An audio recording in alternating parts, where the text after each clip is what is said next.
Picture this. A man named Warren fighting not just for a home, but for his very survival. For 6 long years, he wandered through a maze of uncertainty, his health deteriorating, his hope flickering like a candle in the wind. Every night, he'd find himself in places where shadows danced and creatures stirred. The abandoned buildings, the cold park benches, the dimly lit alleyways, they all became his unwilling companions. He'd lie awake, listening to the scurrying of rats and the distant echoes of city life, wondering if tomorrow would be different. Warren needed surgery, desperately. But how do you recover when you don't have a place to call home? How do you heal when your bed is wherever you can find shelter for the night? The doctors would look at him with sympathy, but their hands were tied. You need a stable environment to recover, they'd say. Words that felt like daggers to his heart. 6 years. That's 72 months of uncertainty. 2,190 days of wondering if he'd ever feel safe again. Each season brought its own challenges.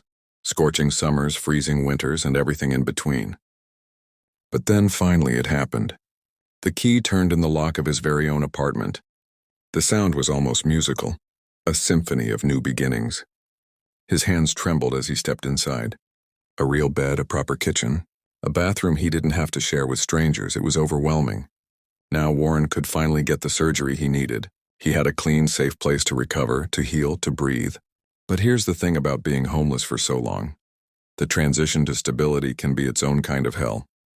The silence of having your own space can be deafening when you're used to the constant noise of survival. His first few nights in the apartment, Warren found himself still listening for those creatures that used to keep him company in the darkness. Old habits die hard, they say.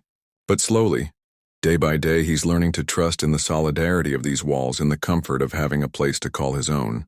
Warren's story reminds us that housing isn't just about having a roof over your head. It's about dignity, health, and the fundamental human right to feel safe. 6 years was too long to wait, but Warren's resilience never wavered. Now finally he can focus on healing, both his body and his spirit, in a place he can truly call home.